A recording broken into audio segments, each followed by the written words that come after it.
Listo, a la hora que tú quieras. Ok, bien. Ok, bien, pues buenas tardes. Yo soy Andrés Montalbán. Eh, Hoy vamos a platicar sobre los aspectos que debemos de considerar a la hora de elaborar un contrato de arrendamiento.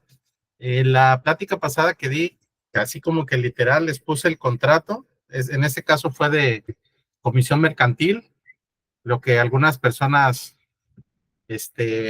utilizan como un contrato de comisión mercantil es el de prestación de servicios, pero lo vimos así como que literal, ¿no? Ahorita lo que hice fue más como, lo que pasa es que los contratos deben de hacerse cada uno de acuerdo a las condiciones de ese trato. En el contrato que presenté, que debe estar ahí en YouTube, lo van a poder ver, pues son unas condiciones muy genéricas. Entonces, a la hora de estar elaborando su contrato, ustedes tienen que adaptar y poner cláusulas de más o quitarle otras, según el acuerdo que ustedes estén conviniendo en ese momento.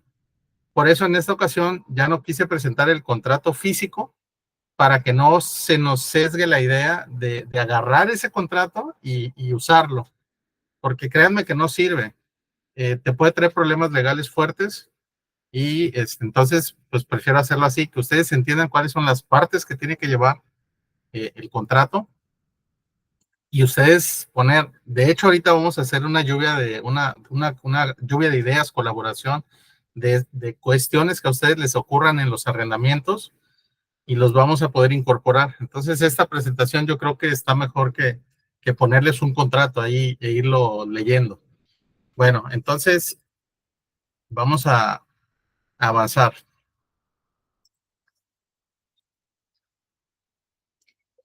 Bueno, esa es quién soy yo.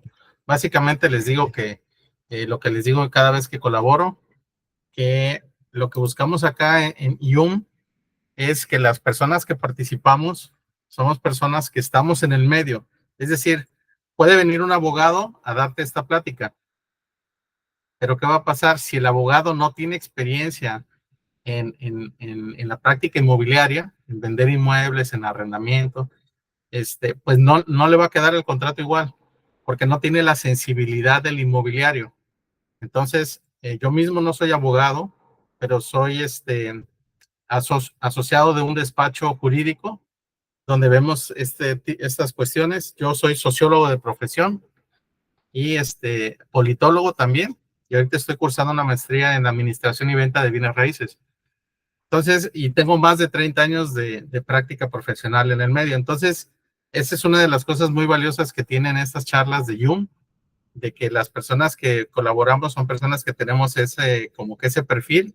Entonces, podemos como que traducirte lo legal a la práctica, ¿vale? Entonces, justo es esto, ¿no? Por ejemplo, antes de firmar un contrato de arrendamiento, tú le dices a un abogado, hazme un contrato y te lo elaboran, ¿no? Pero antes de que, bueno, hay unas cuestiones que el abogado no sabe. Entonces, yo no digo que los abogados son malos, ¿eh? Yo mismo me apoyo de mis abogados en los aspectos legales, pero esto es lo legal mezclado con lo práctico. Ok, entonces, antes de que ustedes firmen un contrato de arrendamiento, deben de hacer una serie de cuestiones para el contrato es consecuencia de esto. Si tú no has hecho esto, no tiene ningún sentido que estés ya firmando un contrato de arrendamiento, ¿vale? Un contrato, lo que sea. Pero bueno, por ejemplo, lo primero que tú tienes que tener es una solicitud de arrendamiento. Es un formatito que tú te vas a elaborar donde vas a preguntarle desde sus datos personales, dónde vive, un estudio socioeconómico, y algunas cuestiones que te van a servir, una para llenar el contrato, pero otra para saber quién es. Esta información también te va a servir para cuando lo vayas a investigar. Ahora, toda la información que te esté dando el prospecto inquilino debe de acompañarse de las pruebas de que lo que dice es real. Es decir, de los documentos. Si te dice, yo me llamo Andrés Montalbán, pues te tengo que mostrar mi credencial para votar donde dice que me llamo así y está mi foto y mi firma. Ok, lo mismo, bueno, ¿dónde vives actualmente? Bueno, vivo en tal lugar. Ah, bueno, el comprobante de domicilio. Oye, ¿cuánto ganas? No, pues gano tanto. Ah, ok, a ver, tu comprobante de ingresos. ¿Sí me entienden? Todo lo que nos digan en esa solicitud o verbalmente nos lo tienen que demostrar. Sí, el hecho es de que ahorita ya llegamos al punto del contrato donde ya dijimos que es un buen prospecto y que vamos a ir adelante, ¿sale? Pero realmente hagan esta parte. Normalmente le pedimos al inquilino el depósito de garantía o depósito en garantía y un mes de renta o 2 meses de renta o lo que sea. Y ya entonces el inquilino nos da ese dinero y nosotros asumimos que el resto del contrato va a poder pagar. Pero realmente no sabemos, sabemos que nos pudo pagar eso, pero ¿y lo demás? Entonces hay muchas personas que te dan dinero de entrada y después ya no te pagan. ¿Por qué? Porque no tenían la capacidad de pago. Ahora, hay personas que te muestran ingresos altos, pero no sabes cuánto tienen de deuda. ¿A qué quiero llegar? A que posteriormente de que te dan la solicitud y te dan documentación, lo tienes que investigar, ¿sí? O sea, tienes que investigarlo en el buró de crédito, tienes que investigarlo. Hay agencias de pólizas jurídicas que hacen investigaciones profesionales, te los investigan desde el buró de crédito, que es lo más básico, hasta en la Interpol, porque habrá muchas personas que te puedan pagar una renta, pero tú no sabes a quién estás metiendo, ¿sí? Entonces es importante que conozcas a quién va a entrar a tu inmueble, ¿sí? O al inmueble de tu cliente. ¿Por qué? Porque si es un mafioso, imagínate después el problema para sacarlo. Quizá te pueda pagar, pero no quiera, ¿no? Quizás se quiera quedar con la casa, o quizá quiera cometer algún delito allí. Entonces, pero si tú no lo conoces, si no le haces una investigación profesional, no te vas a enterar. Entonces, vas a terminar rentándole a cualquiera que creas que puede pagar. Entonces, hagan esta investigación antes de. Todo eso es previo al contrato. Y después le vas a pedir una serie de garantías, ¿no? Que pueden ser pagarés, que puede ser una fianza, una póliza jurídica, firmas en el notario, etcétera. Ya tú verás qué le pides, pero te las tiene que dar. Y finalmente, tener los depósitos en la mano. Si tú le dejas entrar a un inquilino a tu inmueble y no tiene, no te ha dado los depósitos, dice, bueno, dame chance, te doy lo de la renta y te doy el depósito en un mes o en 2 meses. Olvídate, ya no te lo va a dar. Va a ser un pleito. No sabes qué, me urge entrar al inmueble. El contrato te lo firmo dentro de una semana, pero ya dame la posesión. Entonces tú vas y pues como tienes la necesidad, la urgencia del dinero, pues cedes, pero no lo hagas, es riesgoso, ya no te va a firmar y vas a tener un problema.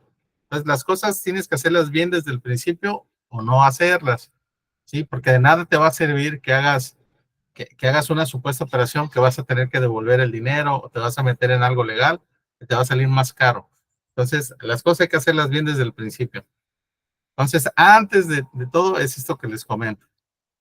Bien, ahora vamos al siguiente punto. Ok, bien, ¿qué es un contrato? Un contrato, de acuerdo a los términos legales, es un acuerdo entre dos o más personas para producir o transferir obligaciones y derechos. Sí, es un acuerdo.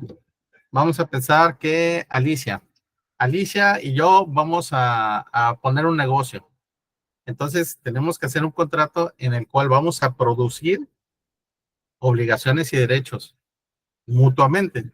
Yo me obligo a una cosa y a la vez voy a tener un derecho y así. En el caso del arrendamiento, la obligación, pues es pagar. ¿Y cuál es el derecho? Usar. ¿Sí? Yo tengo el derecho de usar tu casa y yo tengo la obligación a su vez de pagarte. ¿Sale? Tú tienes la obligación de darme el uso temporal de tu casa y tienes el derecho de recibir la renta. ¿Sale? Entonces ahí nos estamos produciendo obligaciones y derechos. Eso es un contrato. Ahora, un contrato, ya acordamos algo, pero también puede modificarse o extinguirse a través de un convenio. ¿Sale? Ahora, ¿quieren saber dónde se regula todo esto de manera legal? En los artículos del 1794 al 1859 del Código Civil Federal. Y los que no estén en la Ciudad de México, bueno, de sus estados. Y bueno, ya tienen que buscar en qué artículos están en sus estados, ¿sale? Ok. Ok, ¿para qué sirve un contrato? Vamos a cuestiones más prácticas. Bueno, sirve para fijar las reglas del juego, establecer obligaciones y derechos de cada una de las partes. Entonces, nosotros, Alicia como inquilina y yo como propietario, vamos a jugar el juego del arrendamiento. Ok, vamos a establecer por escrito cuáles van a ser esas reglas, que son las cláusulas del contrato, que ahorita vamos a ver. Y en esas reglas también vamos a establecer qué va a pasar si una de las partes no cumple con esas reglas que ya acordamos, ¿sí?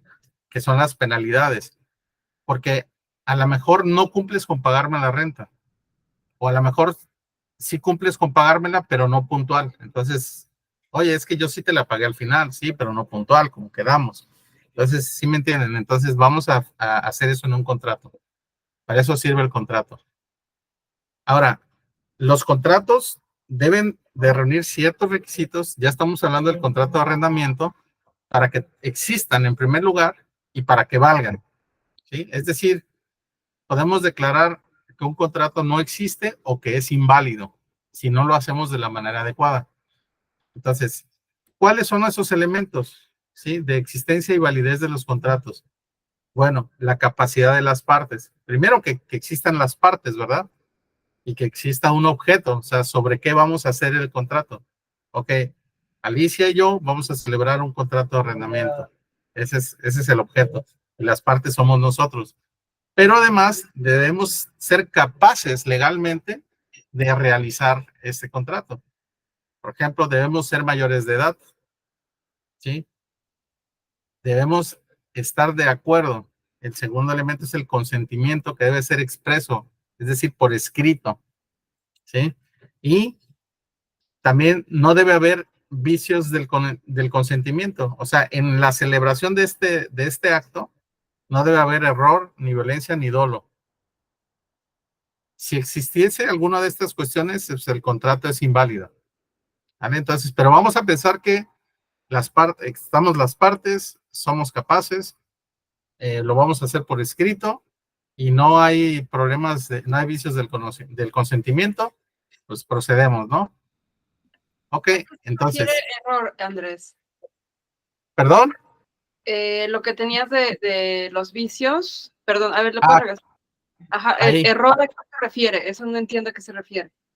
Ok, el error es cuando es una equivocación, ¿sí? A lo mejor pones alguna norma, algo en el contrato por error, o sea, es involuntario, ¿sale?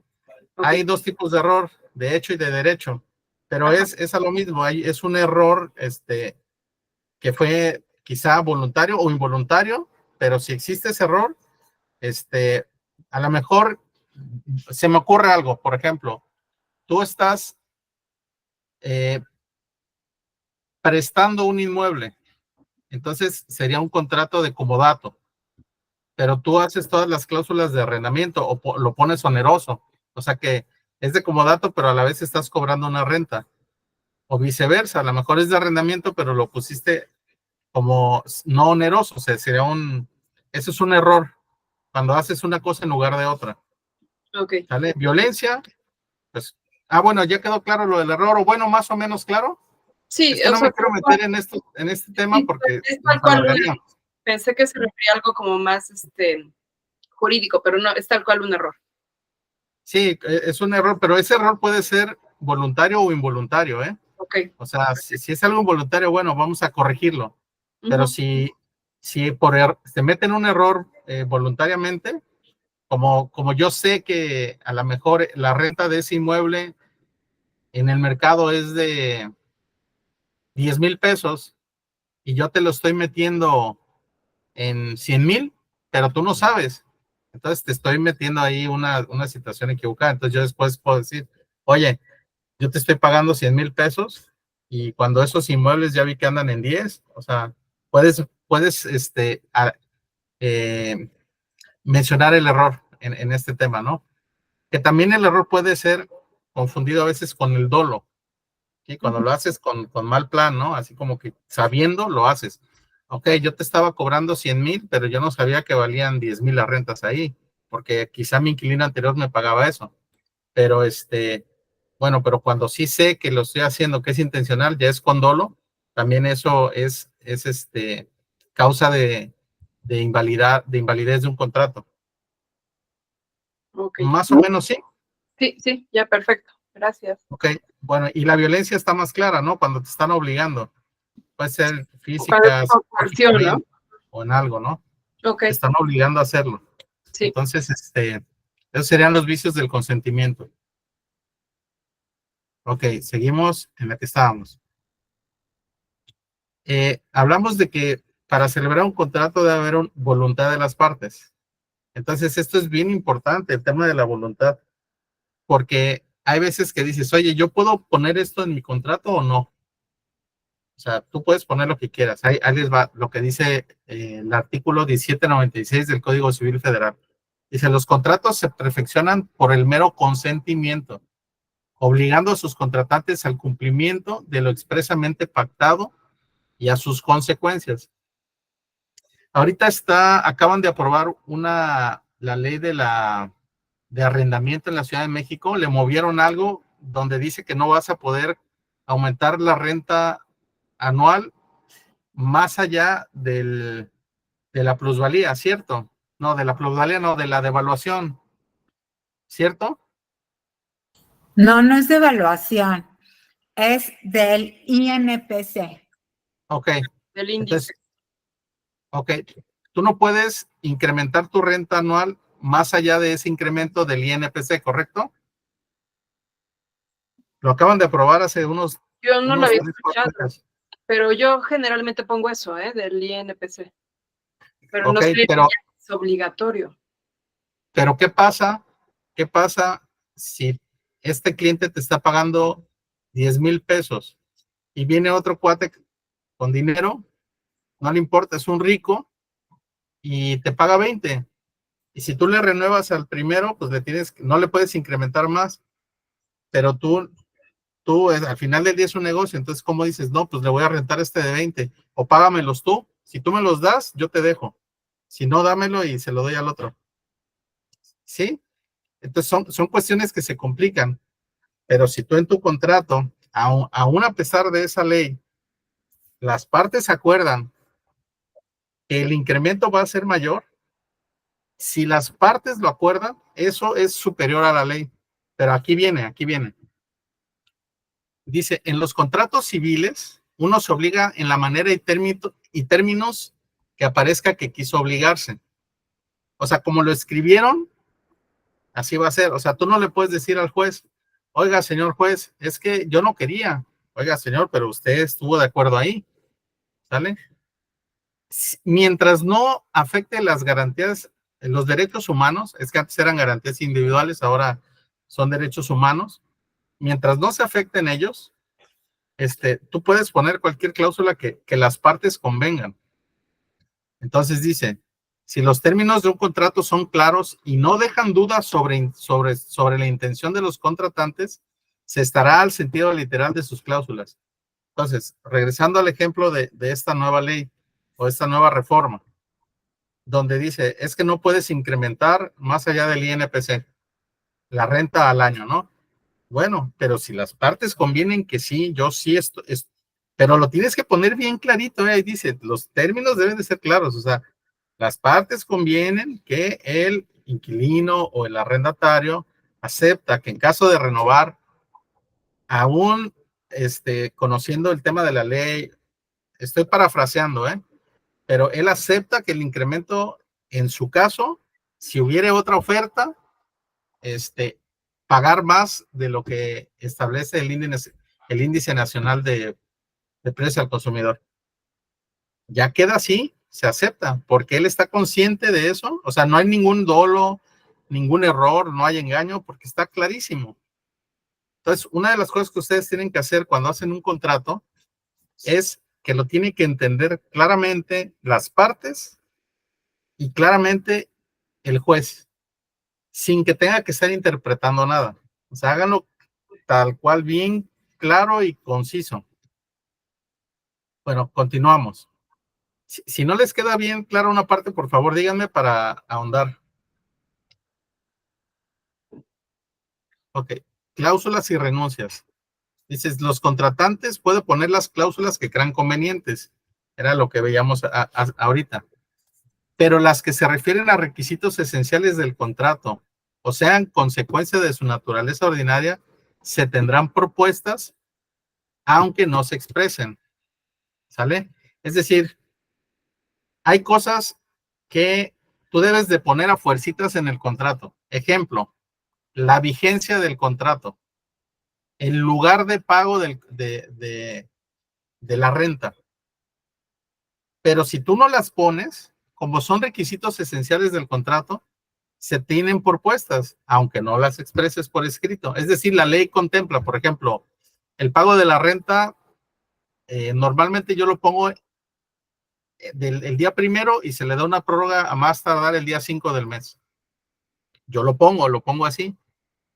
Pero si yo no pusiera esa cláusula, la ley dice que las rentas se pagan por mes vencido. Es decir, terminando el mes, te va a pagar la renta el día 30 o el 31 de ese mes, te tiene que pagar del mes que usó. O sea, la ley Creo ya que eso es por adelantado, ¿no? Por ley es por adelantado. No, por ley no es por adelantado. Pero tú lo tienes, si tú lo quieres que sea por adelantado, entonces lo tienes que poner. Si no lo pones, se va al último mes, porque es algo que ya consumiste. Ah, ya lo usé, te pago. Ya lo usé, te pago. Entonces, si tienes algún artículo, a lo mejor hay alguna ley, en la ley de arrendamiento de la Ciudad de México, no sé dónde estés, pero quizá en esa ley diga que es por adelantado, ¿eh? Yo no conozco la ley de arrendamiento de la Ciudad de México. Yo estoy yéndome al Código Civil Federal, pero quizá en esa ley diga que sí se paga por adelantado, pero en el Código Civil Federal se paga cuando termine el mes. Lugar de pago, por ejemplo. Bueno, me tienes que depositar a tal cuenta, lo tengo que poner ahí, o tienes que venir a mi oficina o a mi casa a pagarme, lo tienes que poner. Si no los pones, el lugar de pago es el inmueble que le estás rentando. Tú tienes que ir ahí a cobrarle la renta a su casa, como llegaba Don Barriga, ¿no? A la vecindad a cobrar, así. Entonces, pero si tú quieres que él te lleve la renta, entonces lo tienes que poner. Si no lo pones, pues se va a poner lo que está en la ley, ¿sí? Pero dice, a no ser que las segundas sean renunciadas en los casos y términos permitidos por la ley. Ahorita vamos a ver cuáles son esos casos. Por eso justamente tienes que poner la cláusula que tú quieres o renunciar. Y era un poquito lo que les decía de lo de la ley. Entonces, en el conocimiento de que la nueva ley inmobiliaria de la Ciudad de México o de arrendamiento de la Ciudad de México dice que no me podrán incrementar la renta, yo estoy de acuerdo y es mi voluntad y accedo a que sí se me incremente en un índice superior al INPC si hubiere otro ofertante de renta. Algo, ya ustedes verán de qué manera lo redactan, pero lo que les quiero decir es que la voluntad de las partes va a ser superior y puedes renunciar. Ahora dicen, la voluntad de los particulares no puede eximir la observancia de la ley, ¿vale? O sea, no podemos cometer un delito porque nosotros queremos y estamos de acuerdo en ello, no. O sea, tenemos que cumplir con la ley, ni la podemos ni alterar ni modificar. Pero dice, solo pueden renunciarse los derechos privados que no afecten directamente al interés público o perjudiquen derechos de terceros. Si tú y yo quedamos en que me puedes incrementar la renta más allá del índice nacional de precios al consumidor, ¿a quién estamos afectando? ¿Estamos afectando a terceros? No. ¿Estamos afectando el interés público? Tampoco. Es un acuerdo entre tú y yo. Por lo tanto, podemos renunciar a ellos. ¿Sí? Es cuando dices renunciar al derecho del tanto, ¿no? Estoy renunciando, a nadie le afecto si renuncio a él. ¿Sale? Entonces, lo que les quiero decir es que sí podemos poner cualquier cláusula y renunciar a cualquier derecho, siempre y cuando no se afecte el interés público ni se perjudique a terceros.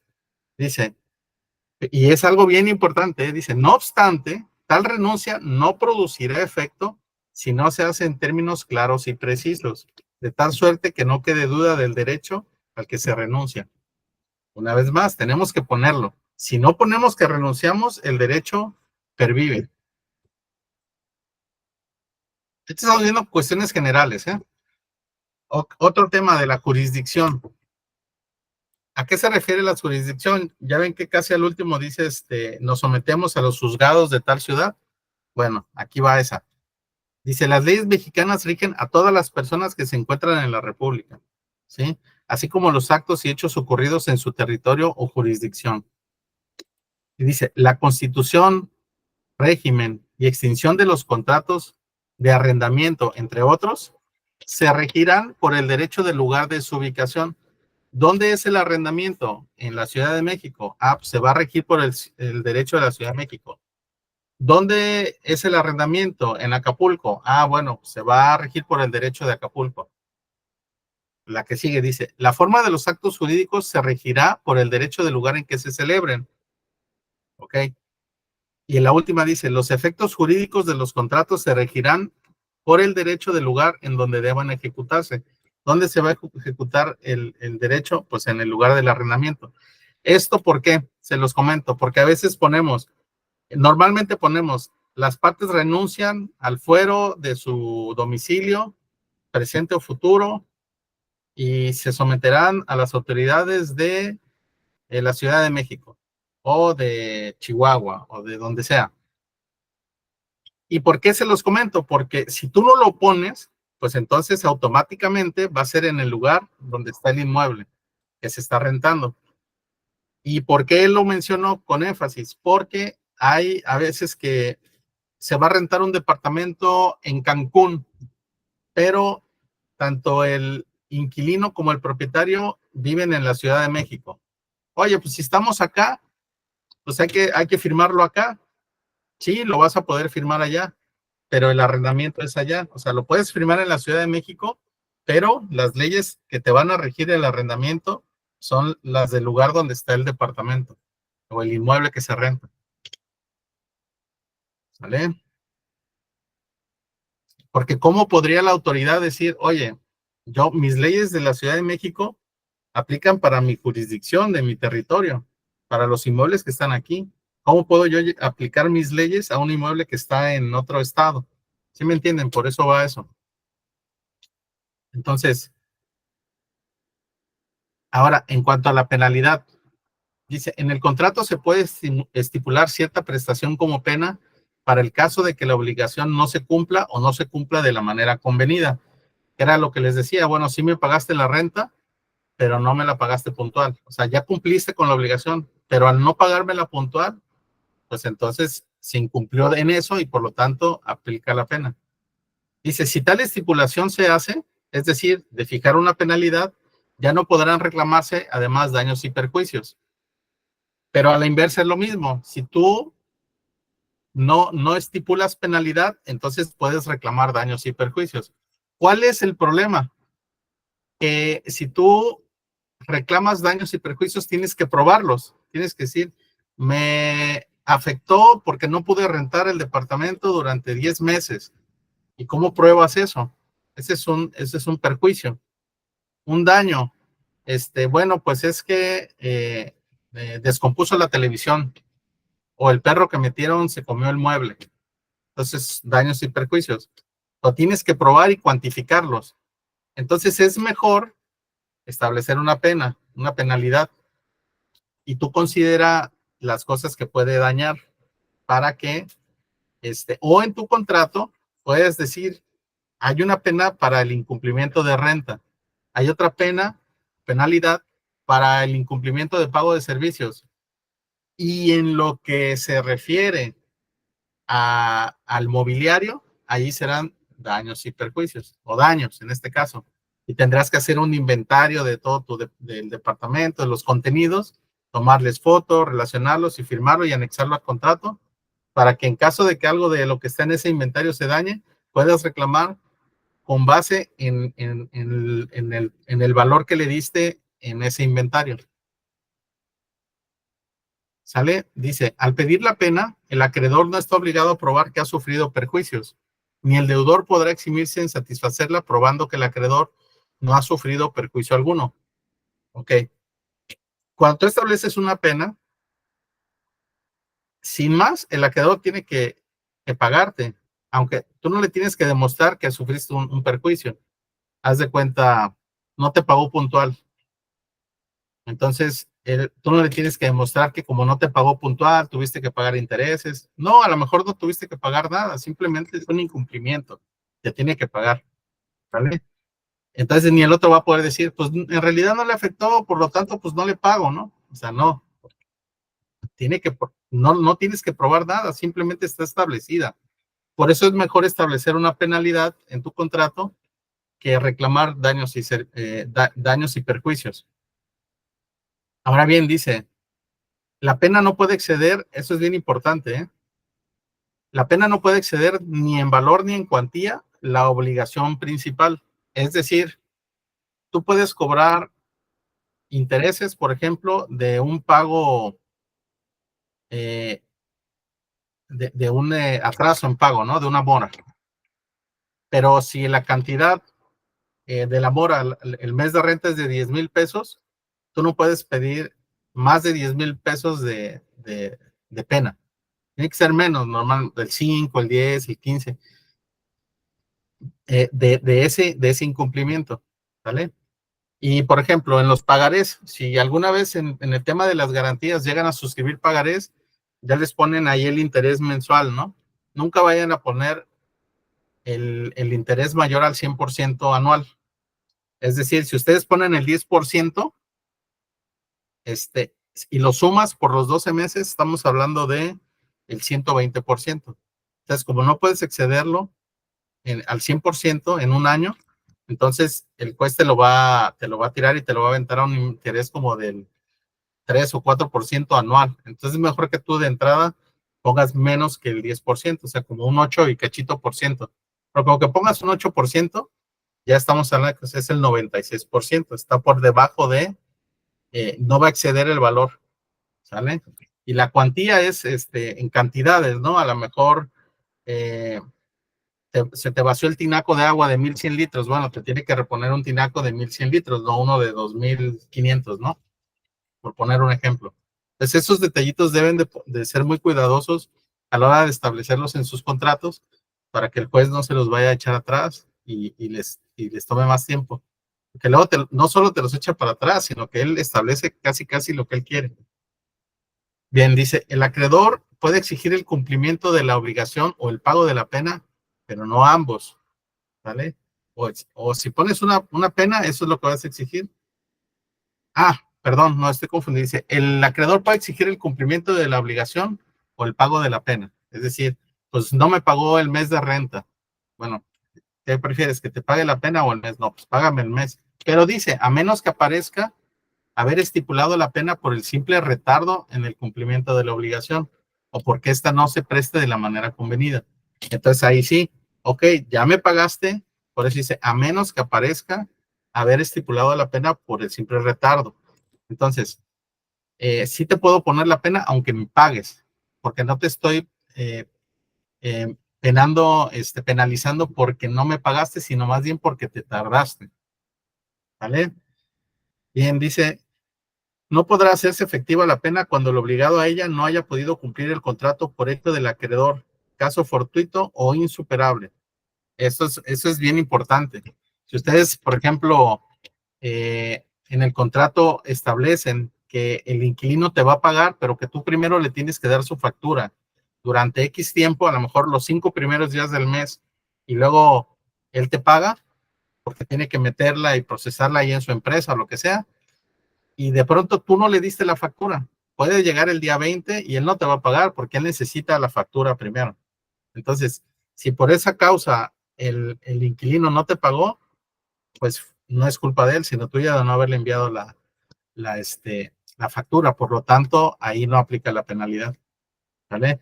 Bueno, caso fortuito, pues que se cayó la banca, hubo algún colapso, o de fuerza insuperable, pues no sé, se fue enfermo al hospital. tampoco le puedes aplicar penalidad ahí, porque son casos que están ajenos a su total voluntad. Ok, ahora, en las obligaciones mancomunadas con cláusula penal, bastará la contravención de uno de los herederos o de los deudores para que se incurra en la pena. O sea, por ejemplo, si metes obligados solidarios o cohabitantes, ¿sí? De pronto, si no te cumplen, o sea, la deuda es para los dos. Si aquí dice que si uno no cumple, bueno, es que la renta es para todos los que habitan el departamento, ¿no? Aquí no va a haber como que tú rentes un departamento, que digo, la verdad se me ocurre y pudiera ser, ¿eh? A lo mejor que la renta vaya dividida, ¿no? Y uno de los cohabitantes se tenga que pagar una parte y el otro la otra. Pero si uno incurre en la deuda, pues el adeudo es para todos. Se me hace raro, pero lo quise poner por eso, ¿no? Porque en los arrendamientos hay cosas bien extrañas que luego no consideramos y cuando pasan dice, sí, no se me hubiera ocurrido, pero pudiera ser. Entonces, es decir, que con que uno incumpla, incumplen todos, es lo que dicen. Bueno, ¿esto qué quiere decir? Por ejemplo, en el ejemplo anterior de que con lo que uno incumpla, por ejemplo, si hay el reglamento del condominio que no pueden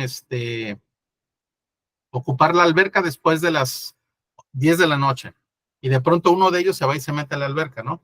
Entonces, pues con que uno incumpla, incumplen todos. O sea, no puedes decir, pero es que nada más fue uno. No, o sea, incumplen todos. Se me ocurre que es así. Entonces, son de esas cosas que realmente llegan a pasar en los arrendamientos, que luego dices, no puedo creer que eso estaba contemplado y no me podía haber imaginado que eso iba a pasar. Pues de eso se trata, de que aventemos hasta la imaginación, hasta donde nos dé, para evitar o prever alguna situación. Ok, aquí vamos a hablar de la solidaridad. Dice, además de la mancomunidad, habrá solidaridad pasiva cuando dos o más deudores reporten la obligación de prestar cada uno por sí en su totalidad la prestación debida. Esto es cuando pones los obligados solidarios en un contrato, los fiadores, por ejemplo. Cuando ponemos un fiador, primero le tenemos que cobrar al inquilino y después al fiador. Pero cuando lo ponemos, claro, esos son los derechos que tienen los fiadores. Pero si tú lo pones como solidario, obligado solidario, entonces al mismo tiempo está obligado a pagar. No tienes que esperar a agotar la cobranza al inquilino para luego ir con el fiador. Entonces yo en mis contratos utilizo este concepto de solidaridad, ¿sí? Para que a su vez obligue, y no solamente al fiador, sino también a los demás cohabitantes del departamento. Si me deben la renta, me la deben todos, y yo se la puedo cobrar al que sea, ¿vale? Ahorita lo vamos a ver con más claridad en las cláusulas. La solidaridad no se presume, resulta de la voluntad de las partes, es decir, lo tienes que poner. Estamos de acuerdo en ser obligados solidarios del pago de la renta. Todo se tiene que poner. Dice, cada uno de los que han contraído conjuntamente una deuda indivisible está obligado por el todo, aunque no se haya estipulado solidaridad.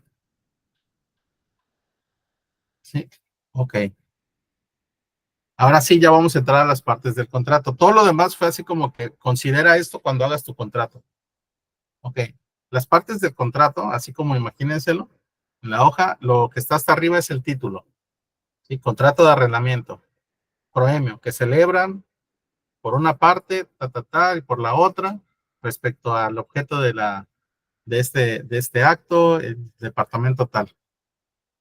Después vienen las declaraciones, ¿sí? Declaran las partes, declara el propietario o el arrendador, y luego declara el arrendatario, declaran las partes, etcétera. Luego vienen las cláusulas, ¿sale? Las cláusulas son las reglas del juego. Una diferencia entre declaración y cláusula, o una de las diferencias, es que las declaraciones son hechos, cosas que ya ocurrieron o que son, y las cláusulas es lo que viene adelante, ¿sale? Lo que va a ocurrir, o sea, las reglas, pues.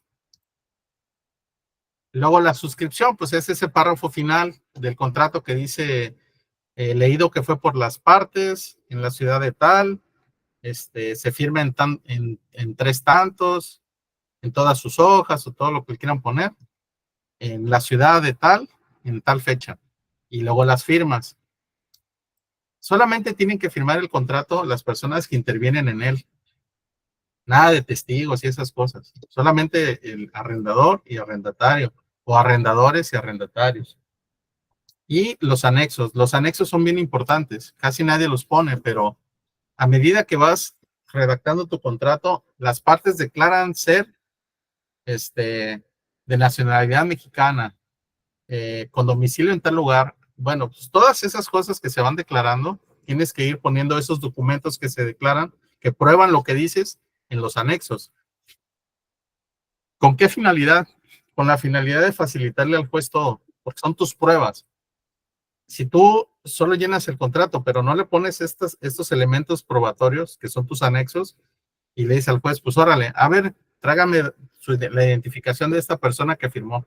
No, pues no la tengo. Trágame su comprobante de domicilio, trágame su CURP, su RFC, su constancia de situación fiscal. Todo eso lo tienes que ir poniendo en los anexos. Oye, Andrés, ¿Sí? perdón, una pregunta.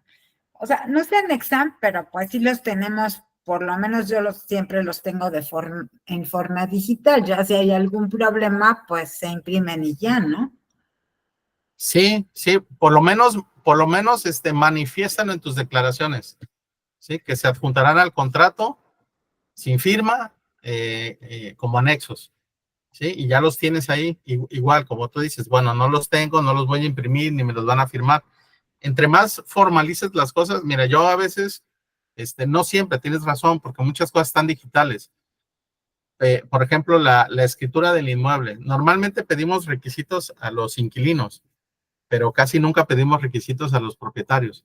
También los propietarios nos tienen que dar esos documentos que mencionamos, su INE, la escritura del inmueble, el predial, o sea, todas esas cuestiones también las debemos de tener, porque a lo mejor el malo es el propietario, ¿no? Entonces nosotros debemos saberle decir al juez que nosotros hicimos el trabajo y que tenemos toda la documentación. Pero sí, lo puedes tener en digital, pero en tus declaraciones lo vas mencionando, ¿no? Que los tienes, que lo adjuntará al contrato, pues como anexo, y ya lo tienes tú en digital, pero siempre sí los tienes. Ahora, te decía, yo sí llego a imprimir estas cuestiones, y al hacer los anexos también ponen su firma en esas hojas, y eso le da más certeza. Si no lo pones así, no pasa nada. Igual se lo vas a dar al juez y se va a verificar la autenticidad. Pero ya una vez firmado, pues es como que más sólido el asunto. La cosa es que si algo sale mal, tú te facilites las cosas, ¿sí? Puede ser engorroso, sí, pero prefiero un engorro de una vez y no un problema legal que va a durar más tiempo, ¿vale? Entre más rápido, más tengas tú todos los elementos, más fácil puedes decirle al juez que tú hiciste bien las cosas y que el que está actuando más es la otra parte. Entonces, es nada más por eso, pero sí lo puedes tener en digital, no pasa nada. Igual tú dices que hay una escritura y pues se la vas a adjuntar, porque a la hora de hacer una demanda, pues se van a redactar los hechos y los elementos de prueba y ahí se van a adjuntar, ¿vale? Sí, entonces continuamos, ¿va? ¿Qué lleva el título? Una vez más, pues ya imagínense, ¿no?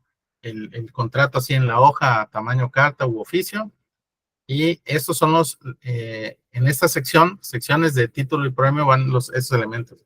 La denominación del contrato, lo que les decía, contrato de arrendamiento. Si tú no le pones un nombre a un contrato, no pasa nada, porque lo que va a prevalecer son las cláusulas, ¿sale? Pero pues si de entrada le pones contrato de arrendamiento, pues ya sabes de qué vas a hablar adelante. ¿Qué pasa si tú le pones un nombre distinto? Por ejemplo, le pones contrato de comodato, pero todo tu contrato en su forma y en el resto del contenido habla de un arrendamiento. Ahí hay un error, por ejemplo, pero eso no te va a invalidar el contrato, porque lo que importa al juez son las cláusulas. El juez va a decir, se equivocó en el título, se refería a un arrendamiento, pero eso no afecta el resto del contrato, ¿sale? Pero pues para que te equivocas, mejor pon un correcto título, ¿no? Pero es un ejemplo. Entonces, entonces la denominación del contrato de arrendamiento, el nombre de las partes, ¿sí? Que celebran por una parte el señor Andrés Montalbán, como a quien en lo sucesivo se le denominará como el arrendador. Y la ciudadana Marta Payares, a quien lo sucesivo se le denominará como el arrendatario. Respecto al inmueble ubicado en tal lugar, tal, al que en sucesivo se le denominará el inmueble. Si hubo representantes, bueno, representado en este acto por el ciudadano tal, y así, y dicen los representantes y el objeto material del contrato, que es el inmueble, a quien se le denominará como inmueble. ¿Para qué? Para que en el resto del contrato solamente lo cites de esa manera, como dijiste que lo ibas a denominar. Porque imagínate, las partes, señores tal, convienen que respecto al departamento ubicado en tal, otra vez, pues no, o sea, es mucha letra, ¿no? Pues ya nada más vas a decir en el resto del contrato, como dijiste que le ibas a llamar ahí. Para eso es el proemio. O encabezado, hay quienes dicen encabezado. Miren, yo les voy a dar una recomendación. No, escúchenme como un colega que hace estas cosas todos los días y que le funciona bastante bien y me ahorra un montón de problemas. No lo vean como los tecnicismos de un abogado, porque se los puedo dar con tecnicismos, pero no es la finalidad. Tenemos unos cursos de elaboración en contratos inmobiliarios y ahí sí los damos de una manera muy técnica. Pero ahorita lo que estoy tratando de hacer es transmitir a ustedes de una manera como de agente inmobiliario a agente inmobiliario, ¿vale? Ok. En las declaraciones que vamos a poner, bueno, la capacidad de las partes, vamos a decir, es de nacionalidad mexicana, mayor de edad, la personalidad que tengas. Bueno, dentro de la capacidad, no es un parte de la capacidad, pero es información tuya, por ejemplo, es casado, puedes poner que es por bienes mancomunados, pues sobre todo para las compraventas, ¿no? Acá no importa tanto. Y que tiene la personalidad, acredita su personalidad con la escritura pública, que él puede rentarlo, porque es el propietario, ¿no? Y lo acredita con su escritura. Y que tiene su domicilio para recibir notificaciones en tal lugar. La propiedad, bueno, ya se las mencioné. En el caso del arrendatario, es que el origen de los recursos con los que pagará la renta son ilícitos y etcétera, ¿no? Y que contrato se realiza con la voluntad expresa de las partes y la buena fe, ¿vale? Que en él no hay vicios de la voluntad, todo eso lo pones en las declaraciones. Luego ya vienen las cláusulas, y yo creo que esa es la parte más importante del contrato, porque son justo las reglas, cosas que debes de siempre poner. Aquí es donde ustedes me van a colaborar un poco en cosas que, oye, por ejemplo, ¿y esto lo podemos poner?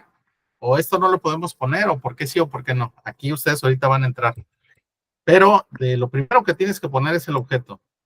¿Cuál es el objeto del acto que van a celebrar? Pues el arrendamiento, ¿no? ¿Sí? Las partes convienen que se dará en arrendamiento el uso y goce del inmueble. Puedes ponerle ahí toda la rimbombancia que quieras, pero yo te recomiendo que no hagas tanta pompa, ¿no? Que lo hagas muy simple, ¿sí?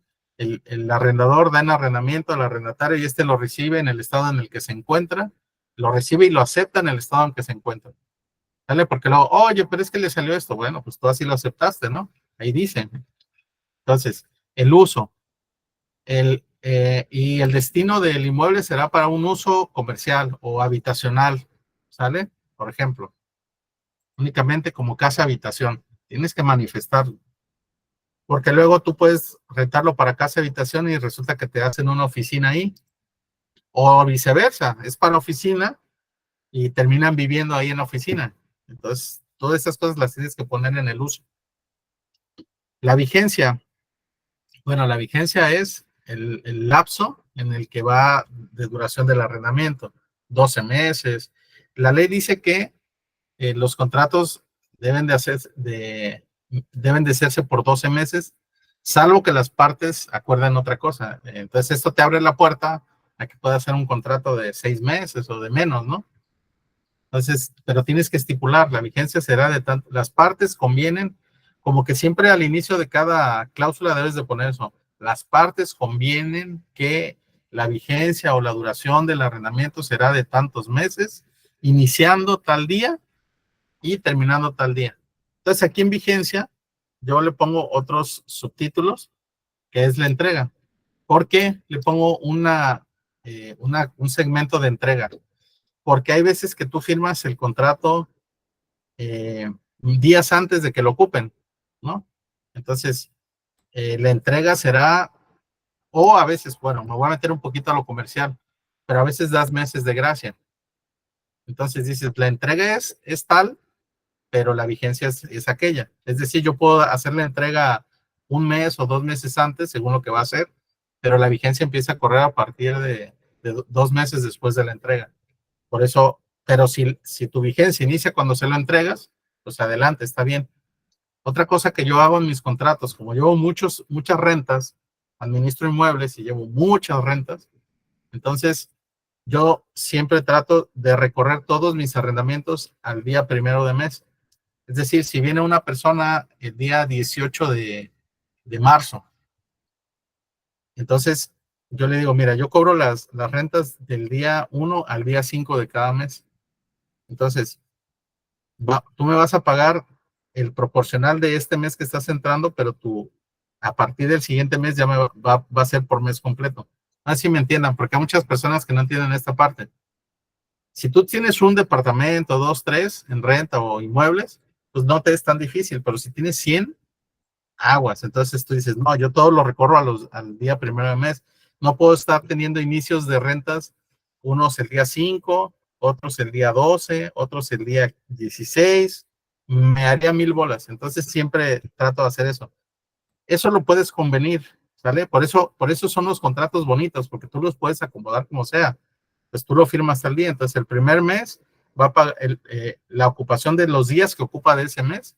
Es decir, por ejemplo, si entró el 18, pues del 18 al 30 son 12 días.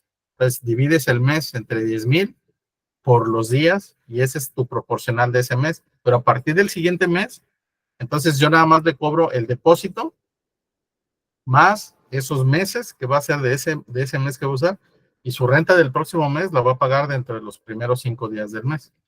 Entonces, por eso hago esta cuestión. Todas esas rarezas las puedes hacer, pero lo tienes que poner en tu contrato para que no tengas problema. Entonces, no tienen ustedes algo así que les haya pasado. Bueno, a mí, yo ya lo resolví de esa manera, pero si no, pues tú puedes iniciar tu mes el día 16, porque ese día lo entregaste. Y si tú le dices que tienes los 5 primeros días del mes, pues tus primeros 5 días del mes serán el 16, el 17, el 18, el 19 y el 20 del mes siguiente. Pero ya es como te haces como que bolas. Justo por eso yo hago eso que les comenté. Recorro todas mis fechas al día 1 y los días anteriores se los cobro aparte. Ok, pero igual se los facturo, ¿eh? O sea, no es que como que esos por fuera. No, están dentro del contrato. Entonces, aquí viene otro punto que a lo mejor me van a decir, porque también me dicen, oye, entonces mi contrato no es de 12 meses, es de 12 meses y 5 días. Sí, así es, porque los 12 meses van a ser a partir del día 1 del siguiente mes. Sí, así es. Y pues, o sea, al que no le guste, pues no se lo rento y ya, ¿no? Pero bueno, es por esto que les digo de tema de administración. Ok. Devolución. Tienes que poner la fecha exacta de devolución. ¿Sale? Me lo tiene que devolver tales fechas y todas las condiciones que se refieran a la devolución. Por ejemplo, lo tendrá que devolver de la manera como se lo entregamos. Si se lo dice pintado de blanco, pues pintado de blanco. O sea, como se lo entregaste. Y hay todas las condiciones que tengan que ver con la devolución del inmueble. ¿Sí?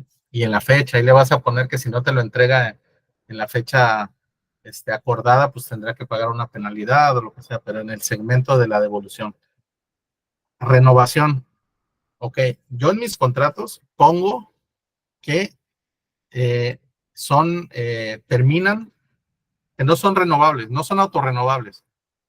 Terminan el último día del último mes de renta, ¿sale? Y no son renovables. Pero si llegara a haber renovación, bueno, tienes que poner, o sea, tú dices, no es renovable, pero si llegara a haber una renovación, entonces esta se tendrá que avisarse con 2 meses de anticipación y ¿y quién le avisa a quién? Hay unos donde dice que el propietario le tiene que avisar al inquilino. Yo les pongo que el inquilino me tiene que decir a mí. Tengo 2 o 60 días antes de la terminación. Si usted está interesado en continuar, me tiene que avisar su interés. Y yo le digo si sí o no le renuevo. Porque a lo mejor yo ya tengo un cliente que me da 20 cuando este paga 10. ¿Vale? Pero ya en el contrato está que no es renovable.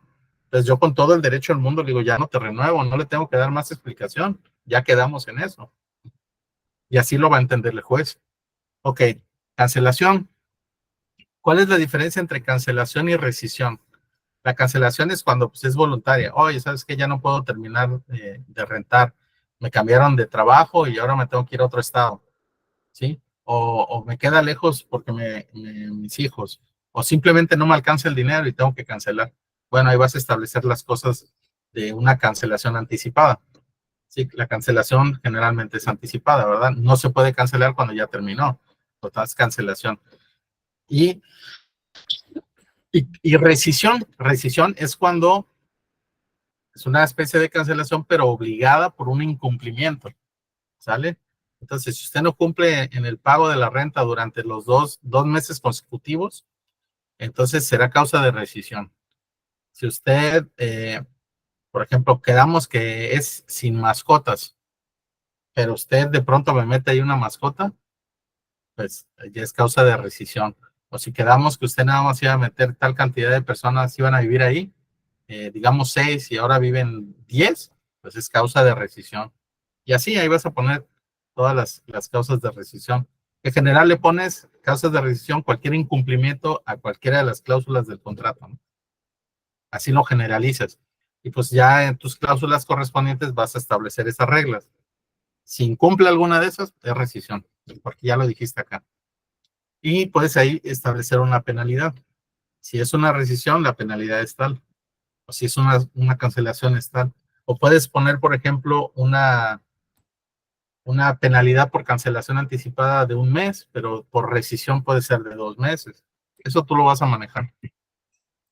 Bueno, cláusula cuarta, la renta.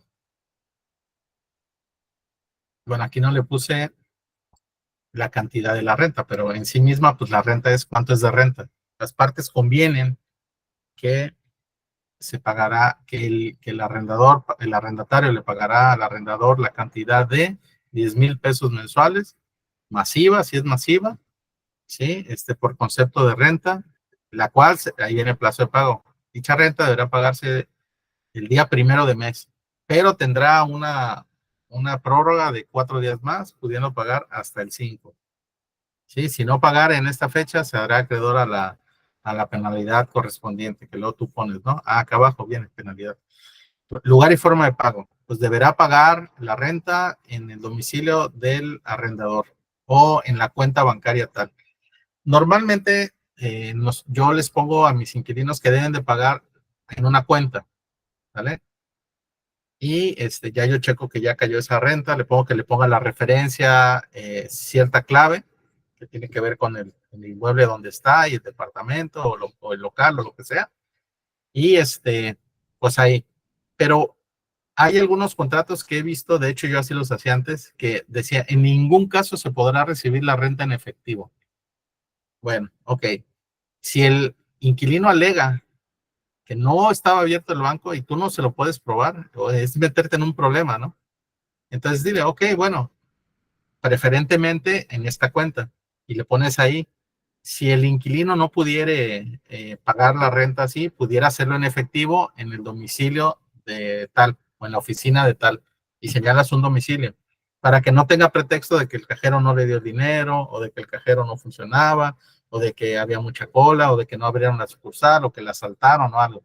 Entonces nunca te cierres la puerta de que te paguen en efectivo. Ahora, no tiene forzosamente que ser una transferencia, o sea, el pago en efectivo puede ser en un banco también, ¿sale? A la cuenta que le dices, porque muchas veces el propietario no está en la misma ciudad de donde está el inmueble arrendado. Entonces, no siempre se va a poder eso, por eso se pone preferentemente la cuenta, ¿sale? Bien, pago de servicios públicos. ¿Por qué lo pongo en la parte de la renta? Ok, este es un tip que yo hago, que no he visto que nadie lo haga, pero es buenísimo. Yo aquí establezco que el importe de los servicios públicos que se generen formará parte de la renta, por lo que el inquilino deberá pagarlos puntualmente.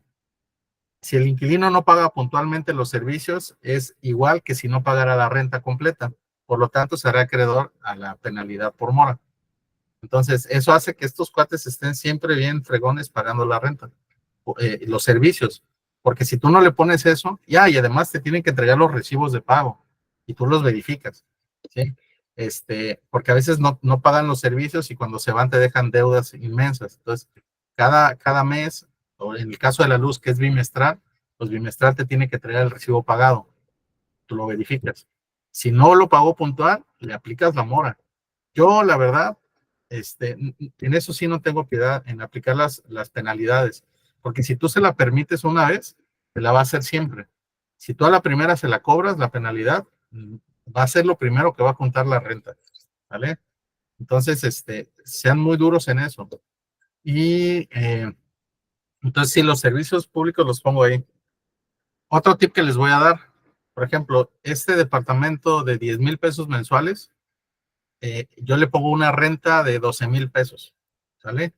La renta, las partes convienen que la renta sea de 12,000 pesos, pero si el inquilino paga puntualmente dentro del plazo máximo de la prórroga, se le hará un descuento de 2,000 pesos, por lo tanto solo pagará 10,000. Entonces, si el cuate no te paga el inquilino no te paga el día 5, que es el que acordamos, entonces él sabe que el día 6 ya te tiene que pagar 12,000, porque ese es el precio de la renta, luego va a tener un precio de pronto pago. Entonces, ¿qué va a hacer él? Va a hacer todo lo que sea necesario para ahorrarse esos 2,000 pesos. Pues a mí me funciona muy bien, ¿vale? Y no es ilegal, lo están ahí poniendo, ¿vale? A ver, la última de esta diapositiva, depósitos en garantía. Ok. Yo pido 2 depósitos en garantía. Una es de la renta y el otro es de los servicios. Por ejemplo, un mes de renta, que son los 10,000 pesos, y de servicios 2,000 o 3,000 o 4,000 según estimamos que gasta mensualmente, ¿vale? Por si llega a irse sin pagar los servicios o algo, pues bueno, tú ya tienes ahí un poquito de dónde agarrar. Y los estipulas en el contrato. Depósitos en garantía. En las partes conviene que será un depósito en garantía de 10,000 pesos para garantizar el pago puntual de las rentas. Y las partes convienen que se haga un depósito en garantía para garantizar el pago de servicios de tal cantidad. Estos depósitos serán devueltos cuando se devuelve el inmueble, 2 meses después de la devolución, una vez que se verifique que no dejó adeudos o daños en el inmueble. Pues pueden poner dos depósitos. Hay quienes piden 2 meses de depósito. También está bien, ya tú sabes en qué los distribuye. Ok, más cláusulas. Contratación de servicios. Aquí en contratación de servicios, bueno, se establece que todos los servicios que ellos lleguen a contratar los tienen que dar de baja cuando se vayan. Pero también ahí en servicios del inmueble pongo que algo que es a favor del inquilino, que es si llegara a haber algún servicio adeudo antes de que él lo hubiera tomado, será el propietario quien está obligado a pagar. Pero, ¿qué sucede si es una renovación? Es decir, este inquilino ya lleva 1 año antes o 2 o los que sea antes, y entonces tú no le puedes decir que si hay un adeudo anterior a esta fecha, tú lo vas a pagar porque es un gasto que él generó, un consumo de él. Entonces ahí modificas esa cláusula y le pones que en virtud de que es el mismo inquilino, que se trata de una renovación, cualquier adeudo previo tiene que ser pagado por él mismo, porque él lo generó, ¿vale? Por eso les digo que no puede ser un contrato rígido, porque hay veces que si tú no adaptas el contrato, te puede afectar a lo que ya esté ahí en un machote. En lugar de ayudarte, te va a afectar. Y ya no lo vas a poder reclamar porque ya quedaste. Como en la sección de las declaraciones pusiste que en este contrato, de manera consciente, de común acuerdo, voluntariamente, libres de cualquier vicio de voluntad, no hay ni error, ni dolo, ni nada, y es de buena fe, o sea, ahí ya le pones.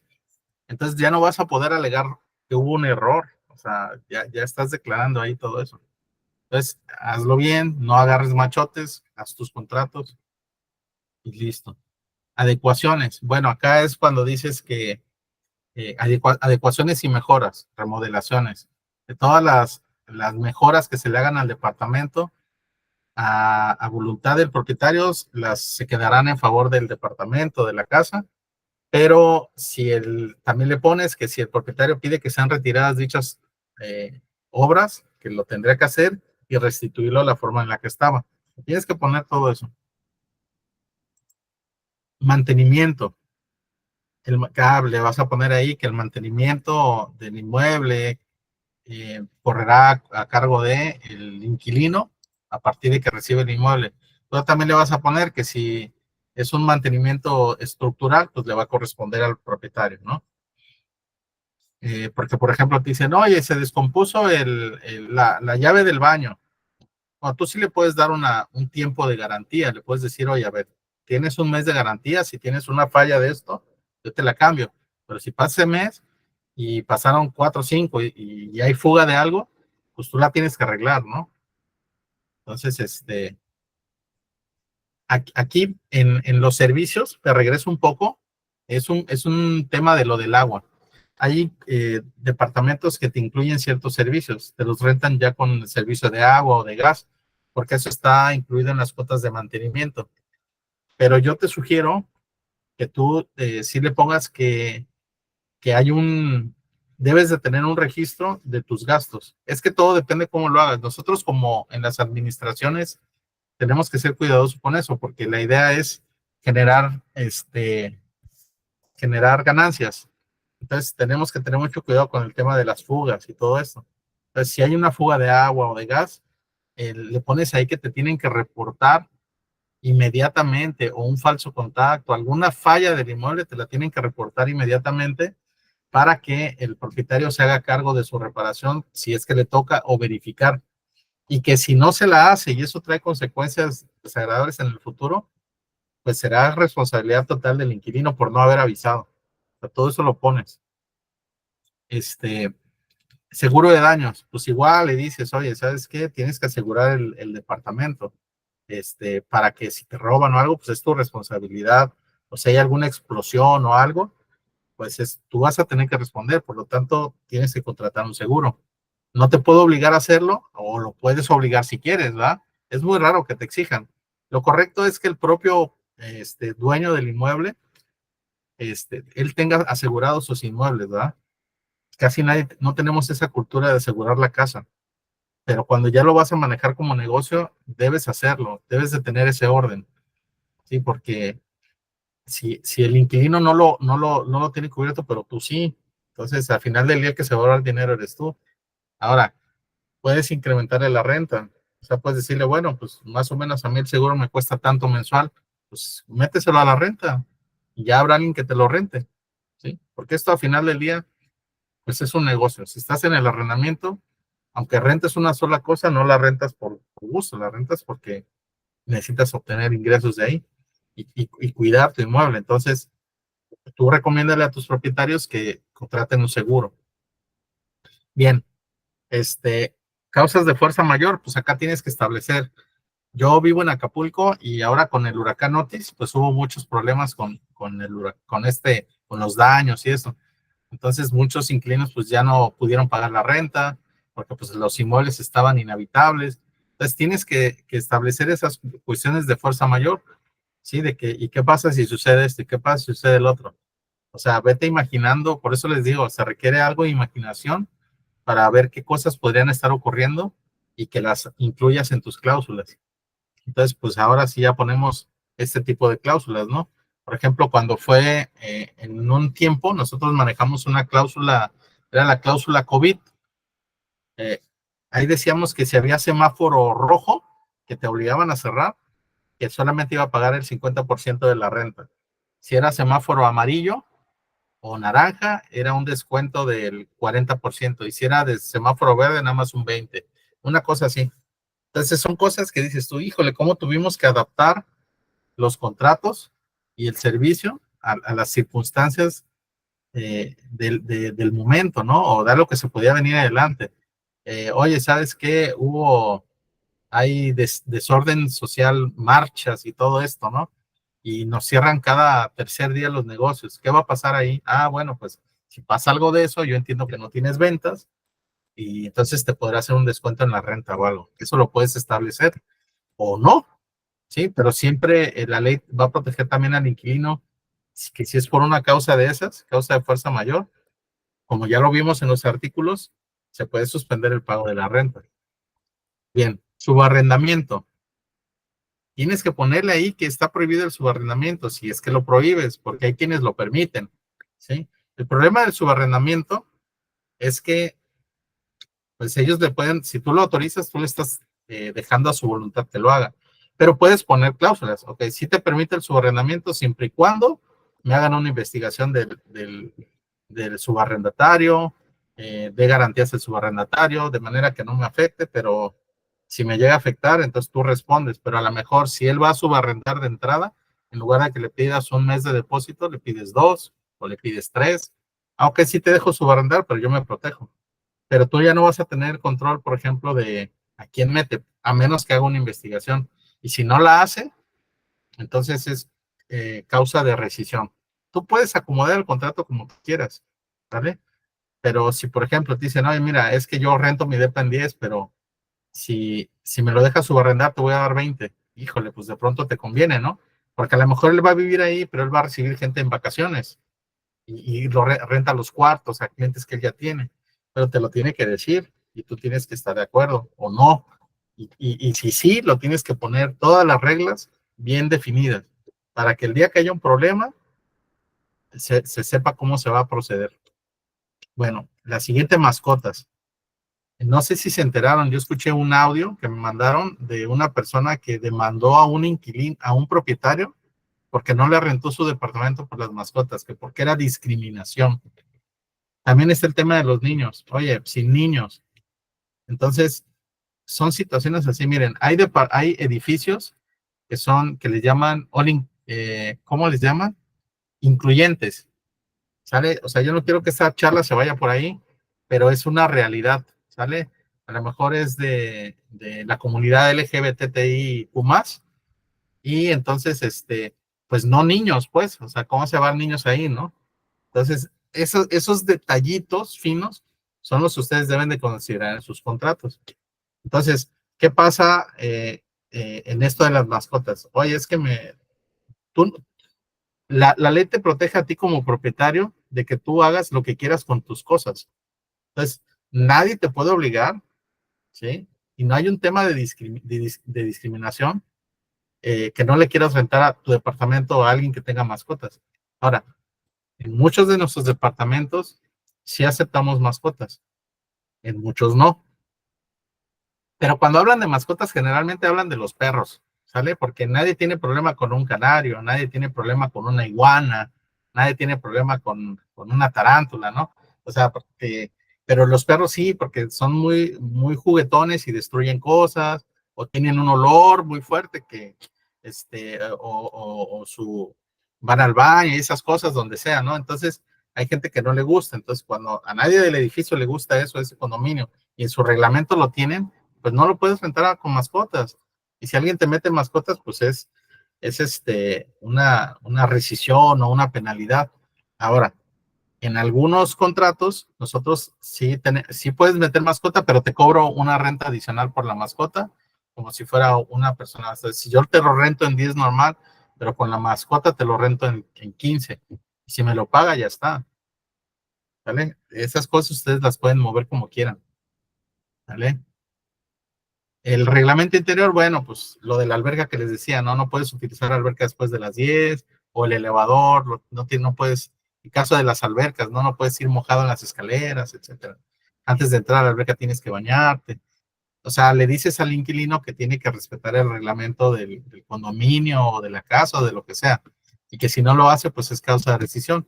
Y entonces ahí lo metes al anexo, el reglamento, que estará adjunto al contrato como anexo 5, por todo. ¿Sale? Entonces son cosas que sí deben de estar para que conste que sí se lo entregaste. Luego, venta del inmueble. ¿Qué pasa si se vende el inmueble? Entonces tienes que decirle, oye, si yo lo vendo, ¿te interesaría? No, no me interesa. Ah, bueno, pues renuncio al derecho del tanto, ¿sí? O de preferencia por el tanto, ¿sí? O se lo pones desde el principio y ya después se lo quieres vender adelante, ¿no? Eso lo tienes que considerar, que te tiene que dar permiso de entrar a mostrar si está ocupado, todo eso. Y también él dirá, sabes que yo no quiero que estés metiendo gente, entonces no te lo rento, pero eso es antes. Pero esa es una regla si decides rentármelo, ¿no? Porque lo estoy vendiendo. Ok. La recuperación forzada. Esta es una cláusula que le puedes poner otro nombre si quieres. Y la otra es decírsela al cliente tal cual es. Esta yo la pongo, algunos de ustedes la han de ya conocer, que es cuando el inquilino no te quiere pagar o se va y se pierde y se desaparece y ni te paga la renta ni sabes nada de él. Entonces, en esta cláusula, yo pongo que si después de 2 meses de no pagarte la renta y no sabes nada de él, ni se reporta ni nada, él autoriza a que tú entres al departamento, ¿sí? Aún con la ayuda de un cerrajero y que desocupes el inmueble, ¿vale? Hay que ser muy cuidadoso como formulamos esta cláusula para no incurrir en un tema delictivo, ¿sale? Pero yo sí la redactamos de una manera que, y ya lo hemos hecho, ¿sí? De pronto, acá en Acapulco es muy común, que vienen gente de otros lugares y te pagan y de pronto te dejan de pagar y ya no están, ya se fueron, ¿sí? Entonces tú puedes ir y recuperar las cosas. En esa misma cláusula le ponemos que los objetos que hayan dejado en el inmueble se conservarán durante un periodo determinado, para garantizar el pago de las deudas contraídas, y que si en X tiempo no cumplen, se venderán para recuperar. Ah, bueno, ya está. Si él un día viene, oye, mi depa, no, pues aquí está. Quedamos que si tú desaparecías, yo podía entrar y vender. Ah, pues sí. O sea, ya quedaron, ya no hay manera.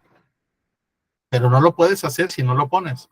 Hay muchos abogados que dicen, no, si tú te metes a un departamento con un contrato, yo te meto bronca. Ah, bueno, pues está bien. Y yo les digo, y yo me defiendo, ¿no? Pero lo tienes ahí, ¿sí? Entonces, yo sí la pongo. Yo ya será cuestión de ustedes si la ponen o no.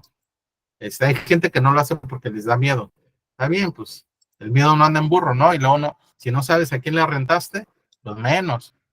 Pero si tú sabes quién es y todo, te dio referencias, en tu solicitud de arrendamiento te puso referencias, las checaste, si ves que es una persona más o menos correcta, pues no hay nada que temer. Bien, fiador. Bueno, esta es la otra cláusula, ¿no? Donde el fiador se va a comprometer mancomunada y solidariamente con su fiado, o sea, el inquilino, a pagar, a cumplir no solo con el pago de la renta, sino con todas las condiciones del contrato. Es decir, que el cuate le dijiste que no mascotas y metió mascota, tú le puedes hablar al fiador para decirle, oye, dile a tu fiado que saque su mascota. O sea, todo es para cumplimiento del contrato en general, no solamente pago de las rentas. Y aquí es donde yo les doy la recomendación, ¿sí? Que el mejor fiador, ¿sí saben cuál es el mejor fiador, verdad? ¿Cuál? La suegra. La suegra es la mejor fiadora porque no le dices al cuate, no, si no me pagas le voy a hablar a tu suegra porque es fiadora. No, espérate, al ratito te pago y te pagan. Tienen más miedo a la suegra que a la policía. Así que si pueden conseguir que les firme la suegra como fiador, pero pues que tenga con qué, porque hay veces pues que tampoco. El fiador, según la ley dice que no es necesario que te dé un inmueble en garantía, eso es más bien una costumbre. pero es una buena práctica, una buena costumbre, porque si no, ¿cómo te garantiza que te va a pagar? Igual y tampoco tiene dinero. Entonces no hay manera de que le cobre si no tiene algo con qué. Entonces es una costumbre que el fiador debe dar un inmueble en garantía para el cumplimiento de la renta, de las condiciones en general del contrato. Ok, extinción de dominio. Bueno, es una cláusula que tenemos que poner por default para que por si acaso llegase a ocurrirse, tú le estás diciendo a las autoridades que tú en todo momento consideraste esta ley y que prohibiste acciones delictivas, etcétera, todo lo que la ley te pide. Ahí lo pones en esa cláusula. Lo mismo la ley antilavado. Ahí tú le vas a decir a la autoridad, bueno, pues a mí me declaró esto y me dio sus cuentas, me demostró que tenía solvencia con sus cuentas bancarias, sus recibos de nómina timbrados. O sea, si él después se volvió delincuente, pues yo no vivo con él, yo no sé qué hace él, ¿no? Pero para efectos del arrendamiento, a mí me demostró legalidad en todo momento. Pues sí tienen que ir. Aviso de privacidad, pues también, ¿no? También tienes que por ley poner el aviso de privacidad, que tú no vas a hacer públicas sus documentos, su información, ni él la tuya, porque también puede ser que él te empiece a... miren, esto es, casi nadie lo pone, pero de verdad que a la hora de la hora, luego empiezan los inquilinos, o viceversa, a hablar mal, y se empiezan a publicar cosas en Facebook. Entonces, si tú tienes esto, aquí le dices, mira, man, aquí está el aviso de privacidad y la confidencialidad en la que quedamos. Entonces, yo te puedo demandar porque me estás difamando o me estás poniendo mal socialmente. O sea, siempre te va a servir, siempre te va a servir. Entonces, son cosas que no prevemos, pero hay que preverlas. Bueno, notificaciones, pues aquí le vas a decir en dónde te va a notificar. Normalmente es en los domicilios. Yo les recomiendo que pongan en el domicilio del inquilino el inmueble que están rentando, porque pues el segurito ahí está, o ahí vive, o ahí va a llegar, ¿sí? Entonces ahí, pues, si le pones un inmueble en un lugar diferente, quizá no esté, pero ahí seguro está porque te está rentando. Y tú tienes pruebas de que ahí vive porque tienes un contrato con él. Ahora, también en la sección de declaraciones donde van a poner el domicilio, yo le pongo también una dirección de correo electrónico y su teléfono, para que también podamos notificarle vía email o vía WhatsApp, ¿sale? Todo lo que se notifique de manera electrónica es legal, lo dice la ley en el Código Civil, en el Código de Comercio y en otros instrumentos legales. Entonces, si yo no lo encuentro físicamente, le mando un email, le mando un WhatsApp y le hago la captura que se lo mandé. De modo que él no va a poder negar que sí se le informó. ¿Vale? Y la jurisdicción es lo que les decía, en donde estamos celebrando el contrato, dónde está el inmueble, y pues nos vamos a sujetar a las autoridades o a las leyes de la ciudad donde se está llevando a cabo el acto jurídico, que es el arrendamiento. Bueno, ya después viene la suscripción, leído que fue por las partes, se firma de común acuerdo en 2, 3 tantos en la ciudad de Acapulco, el día tal y tal y tal. Y las firmas y luego los anexos. ¿Vale? Entonces, ahora sí, las dudas que tengan o yo les pediría que vieran si hay alguna cláusula que haga falta y que ustedes pudieran o que todos pudiéramos agregar. Ah, mira, esto no lo estás considerando y lo agregamos a nuestra lista de cláusulas. Los escucho. Las escucho. Andrés, yo tengo duda de lo que dijiste desde el principio de las leyes de cada estado. Ajá. Yo varios de mis contratos sí los tengo con leyes de la Ciudad de México y, por ejemplo, algunos son de Morelos. Pues vas a necesitar cambiar eso. Porque tu inmueble está en Morelos. Es una contradicción. Ajá. Que quieras sujetar un inmueble que está en una demarcación física a las leyes de otro lugar. Ok, porque en algún momento a mí ese contrato me lo hizo un abogado y me dijo que no había ningún problema. Entonces, ahorita que tú lo estás diciendo, pues sí me está brincando. vamos a pensar, sí, justamente ese es el asunto. Si tu abogado tiene experiencia en temas inmobiliarios, pues debe sustentarte porque dice que no hay tema con eso. Pero Claro, si yo fuera el abogado del afectado, yo te metería eso como un error. Te diría, no, lo tenemos que llevar aquí. O sea, podemos decir, sí, lo vamos a llevar allá, pero después, oye, fue un error haberlo hecho así. Entonces, lo tenemos que llevar en Morelos. Si el propietario está en la Ciudad de México, vive en la Ciudad de México, y el inquilino vive en Morelos, y es de ahí de Morelos, al inquilino se le va a facilitar llevar el juicio en Morelos, no en la Ciudad de México, ¿ah? claro. Entonces, él te puede jalar el asunto a Morelos, porque el inmueble está en Morelos.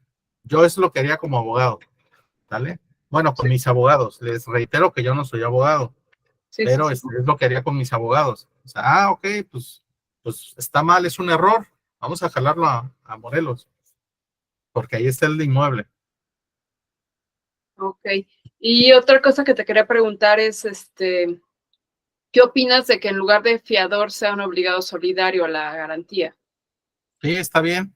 ¿Sí Eh, también? eh, Ok. Sí, el tema del fiador no implica que tenga que haber un inmueble de por medio como garantía. También un Sí. obligado solidario le puedes pedir un inmueble en garantía, ¿sale? Mm, ok, ya. Gracias. Sí, a la orden. ¿Alguna otra cláusula que se les ocurra que no consideré y creen que, faltó esta, por ejemplo? Lilia tiene la mano levantada, Andrés. A ver, por favor, adelante. Hola, ¿qué tal? Muchas gracias por la plática, ¿eh? Gracias, Este, Lilia. ay, por el trabajo de Erika. Dijiste que se podían pedir 2 depósitos, pero ya me mandaron la ley que dice que está prohibido pedir 2 depósitos. ¿No hay problema? No, porque es lo que te decía, las partes pueden acordar lo que quieran, mientras no afecten a terceros. Entonces, cuando se refiere a dos depósitos, ¿te refieres a 2 meses de depósito o a Ajá. Sí, sí, depósitos por sí. conceptos distintos? Sí, de 2 depósitos por uno. Bueno, yo no había pensado en eso, pero puede ser entonces un depósito por el departamento y un depósito por muebles. Porque sí, ya me mandó, estaba haciendo un contrato con Morada Uno. Morada Uno me mandó la ley en donde se prohíbe pedir 2 depósitos. Porque pues todo, yo encantada de pedir 2 depósitos, Ujú. pero me dijeron que Sí, no se podía. sí, ok. Bueno, los depósitos, como te lo mencioné yo acá, los que nosotros pedimos es por servicios y por rentas, ¿sale? Y para el caso de los muebles, que vas a que vas a demandar daños, porque esos son daños, no es una cantidad, sino es un daño. Ahí lo que yo te sugiero que hagas, eh, es decir, sí puedes pedir un depósito por los muebles, pero primero necesitamos checar esa ley que dices que no se puede pedir 2 depósitos, porque puedes decir, ok, una cosa es para garantizar, un depósito es para garantizar el pago de la renta, otro depósito es para garantizar el comodato de los muebles, porque se supone que los muebles están como prestados, aunque no necesariamente. Mire, ese es otro punto bien importante en los contratos. Si ustedes rentan un inmueble vacío, es decir, sin muebles, un departamento sin muebles, este contrato no te genera IVA, ¿sale? No te causa IVA. Pero si tú lo Ajá, rentas con muebles, los sí muebles sí te causa van a IVA. causar IVA, a Ajá, menos que hagas que en el mismo contrato generes una cláusula que digas que los muebles están en comodato. Entonces, como que estás diciendo que no estás cobrando por ellos. ¿Sí me entienden? Tienes que ir ajustando eso. Qué interesante cuestión. Ahora, en cuanto a los depósitos, yo sí podría pedir un depósito para garantizar el pago de daños del mobiliario, uno para garantizar el pago de la renta y uno para garantizar el pago de los servicios. ¿Sí? Y entonces que me digan, la contraparte, que me diga en qué ley está prohibido que yo pida 3 depósitos. Si quedamos de común acuerdo que así lo haríamos y estuvimos de acuerdo. Si las partes están de acuerdo y no afectan garantías individuales o derechos de terceros, se puede hacer. Si afectáramos algún interés público, algún tercero que no esté involucrado en el departamento, ¿sí? O alguna garantía individual, pues sí, no podríamos hacerlo. Pero si no afecta, y tanto tú como yo estamos de acuerdo, nadie nos obliga, y lo ponemos bien clarito el por qué y cuál, porque tú vas a meter un perro quizá, o a lo mejor no, simplemente te lo estoy dando amueblado, a lo mejor fumas y me quemas el sillón, ¿no? O sea, puede haber muchas razones. Entonces, nuestro criterio de que va a prevalecer la voluntad de las partes, prevalece, ¿vale? Ah, ok. Sí, ya entendí. ¿Sí? Entonces no importa. Sí, porque Morada me mandó eso, pero mientras las partes se acuerden, entonces no hay problema y eso sí está bien, porque sí tengo Y la otra clientes que te con lo móviles sustente. inmoblados. Y la Ajá. otra que te lo sustente legalmente, que te diga, oye, a ver, pero ¿en qué ley dice? A lo mejor sí está en la ley que no se pueden porque te digo, cada estado tiene sus propias leyes. Entonces, Claro. quizá en alguna ley de un estado esté eso.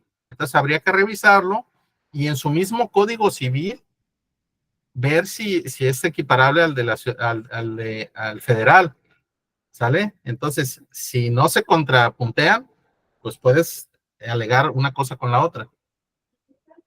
Ujú. Muy bien, muchas gracias. Sí, muchas gracias a ti. Oye, Andrés, y ahorita que estás mencionando las leyes federales, ¿no se supone que las leyes federales están sobre las estatales? Eh, no necesariamente. Haz de cuenta que está el Código Civil Federal, Ajá. pero en un estado puede estar diferente. O sea, y como son autónomos, son independientes, los estados son libres y soberanos. O sea, solamente el Código Civil Federal te va a servir cuando no exista una ley en el estado. ¿Sí? Ok. Pero no puede, no es superior el federal a una ley existente en un estado. A Si una no, no es local. superior, esa es la respuesta. No es superior, Porque, por solamente va ejemplo, a ahorita entrar. que está... Ajá, sí, pues termina. Eso, ajá, solamente va a entrar cuando no exista, cuando haya un vacío legal ahí, entonces puedes recurrir al federal. Pero si tienes una ley del estado, esa es a la que vas a recurrir. Dime. Porque ahorita está mencionando la compañera lo de los depósitos, yo no había escuchado eso de que fuera ilegal. Los locales comerciales suelen pedirte hasta 3 depósitos. Pero, Entonces, se a me ver, hace un poco... seamos muy claros con las palabras, ¿en qué sentido? Decimos 3 depósitos. 3 Sí. depósitos, me refiero a que son 3 depósitos para conceptos distintos. ¿O te refieres a 3 meses de depósito? El equivalente a 3 meses de renta. 3 meses de depósito. Tengo un cliente que Pues está es por... un solo depósito que equivale a Ajá. 3 meses de renta. Así es. Es un depósito que equivale a 3 meses. Pero 3 depósitos son para conceptos distintos. Ah, ok, ya te entendí. ¿Sí? Ok. Es un solo depósito que equivale a 3 meses. Habría que ver, como bien dijiste, en qué ley está lo que le están comentando a la compañera, ¿no? De que no son legales. Sí, habría que ver para ver. Es que Nosotros. ¿cómo mando en este paquete una foto? Porque no sé. De hecho, no puedo ni abrir mi cámara porque no, me dice que no la tengo, que no la encuentra. ¿Cómo podré mandarles la foto? A mí a veces me hace eso, Lilia. Si quieres, mándalo al grupo de... ¿Estás en el de Zoom? Y yo lo comparto. Ajá. Ándale, sí, ahí. ¿Ahí lo mandó? Ajá, y yo lo Sí. comparto aquí. Ok, sí, gracias.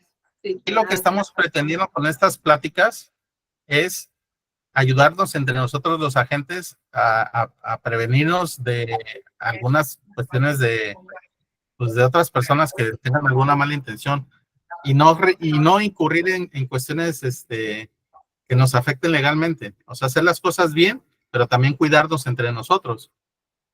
Entonces, esos comentarios que van saliendo acá son buenísimos para todos, porque por ahí alguien, como estas pláticas se están subiendo a YouTube, yo he visto varios comentarios. Bueno, a mí me han acabado, me han acabado. No, tú no sabes lo que dices. Bueno, está bien, es bueno.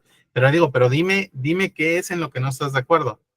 Por ejemplo, oye, es que esto sí es así. Ok, a ver, dime dónde dice. Y eso nos va haciendo mejores a todos, ¿sí? Entonces, esto que yo les comento es la manera como nosotros lo hacemos y como nos ahorramos. Llevamos un montón de arrendamientos y y todo el día, todos los días surgen situaciones y les decimos a los inquilinos, mire, aquí está, quiere que lo veamos en la ley, venga, se vamos a ver el Código Civil. Ya vamos al Código Civil, súper sustentado. No, pues yo digo que es como yo digo. Bueno, pues entonces vaya con el juez y pídaselo a él y ya, pues que él me avise, ¿no? Y hay veces que sí nos terminamos yendo a juicios, pero siempre tratamos de razonar antes de ir a juicio. O sea, oiga, pues mire, búsquese un amigo que sea abogado y lo platicamos. Vamos a encontrar una solución, porque si vamos a juicio, todos vamos a perder, pero usted va a perder más, porque nosotros tenemos nuestros abogados contratados de planta. O sea, trabajen o no trabajen, o sea, ya, pero usted va a tener que gastar extra, pero no se trata tampoco de abusar de los clientes, de los inquilinos, sino de ayudarlos a que entiendan. Por eso, desde el principio, las cosas deben de quedar bien claras para evitar ya en el transcurso de la operación situaciones. A ver, Tania está Mingo, preguntando que si das tu opinión de respecto a las pólizas. sí, ¿qué opinión de qué aspecto en particular de las pólizas? Hola, buenas noches. Hola, Tania. ¿Qué tal? Muy buena su ponencia, lo felicito. Desde varios temas atrás lo sigo y le Gracias. agradezco sus opiniones. Sí, últimamente las pólizas jurídicas han estado de boga y hay quienes están a favor y hay quienes en contra. ¿Qué opinión le merece estos temas de las pólizas, por favor? Bueno, es una pregunta muy general, pero sí te puedo dar mi opinión. En general, yo te puedo decir que las pólizas es un instrumento valiosísimo para nuestra actividad profesional, porque de lo que se trata una póliza es de brindarte un servicio jurídico de prepago por si algo llega a suceder, ¿vale? Pero también, dependiendo de la cobertura de la póliza, te van ofreciendo desde la revisión de la solicitud de arrendamiento hasta si llega a haber algo de un juicio, ¿no? Que se necesite llevar un juicio. Y todo eso por una cantidad mínima que ni siquiera paga el propietario, que lo paga el inquilino, pues ya está pagado. Aquí, ¿cuál es el problema? Que necesitamos detectar cuál es la póliza que sí cumple. Es decir, en toda esta oportunidad de este negocio legal que son las pólizas, pues hay mucho charlatán. Eso es lo difícil. Entonces, encontrar a alguien que realmente te vaya a cumplir lo que te está ofreciendo. Sí, porque sí se ha dado muchos casos donde hay un problema y la póliza ya ni se aparece, ¿no? El despacho. Que las pólizas las ofrecen abogados, un despacho o un abogado en particular. Sí, es un servicio jurídico, ¿sí? Como si tú no tienes una póliza y no te pagan y vas a demandar, pues vas a ir a contratar abogados. Bueno, es lo mismo, eso es una póliza, pero prepagada, a un costo bajísimo. Entonces, nada más eso, es ver a quién se la vas a comprar y que tenga las garantías que sí te va a cumplir, que no te va a dejar solo a la hora de la hora, ¿no? Yo Pero sí está quiero bueno. hablar algo acerca de las pólizas, porque sí es un tema que se toca muchísimo en los grupos. Hay mucha gente que ataca muy, muy, muy cañón a las pólizas. Yo tengo como parte de mis servicios de la inmobiliaria pólizas y obviamente estoy respaldada por un bufete de abogados, como bien dices, Andrés. Y justamente el problema es que muchas veces te contratan una póliza, pero quieren la más barata, ¿no? Uh-huh. Es una póliza que a lo mejor no les cubre todo lo que ellos esperan. Yo siempre les digo, es que lee lo que te cubre la póliza que yo te estoy ofreciendo.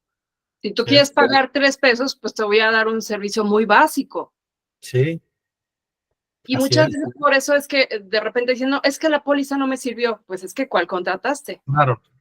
¿No? Entonces creo que eso también es importante, Tania. Yo tengo muy buenas investigaciones y creo que eso es clave. ¿Cómo ves eso, Andrés? ¿Cierto o no? Sí, la investigación es el primer paso. Sí. Si le vendes una póliza o le concedes una póliza a una persona que no fue investigada, o sea, tu riesgo es inmenso. O sea, no sabes a quién está. Entonces, el primer paso es la investigación Tu y primer que sea filtro. positivo. Y ya de ahí lo demás. Y si no salió bien, pues, ¿sabes qué? No te concedo la póliza porque este es un cliente de alto riesgo. Entonces, y Exacto. las pólizas chafas, por ganarse el dinerito, le dan la póliza al que sea, o sea, como si fuera lo que sea. O sea, en realidad no les importa la protección, les importa el dinero que les va, porque no son ni caras, pues. O sea, dices, oye, pero bueno, es una cuestión de ética y en un momento dado, pues hay que revisar la póliza antes de contratarla, a ver cuál es la cobertura y investigar al despacho o al abogado que la va a dar, si tiene un prestigio o no, qué trayectoria tiene. Ese es el riesgo de la póliza, que el quien te ofrece el servicio no sea real, ¿vale? Ese es el inconveniente que le veo, que no te cumplan. Pero como instrumento para proteger tu arrendamiento es buenísimo. Pero lo que dice Erika también, ¿qué cobertura estás contratando? ¿Sale?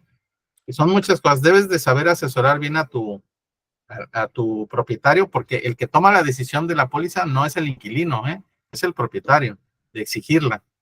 Entonces, en el momento en el que haya ya una cultura de esto, pues todo va a ser mucho mejor, menos riesgos en los arrendamientos, etcétera.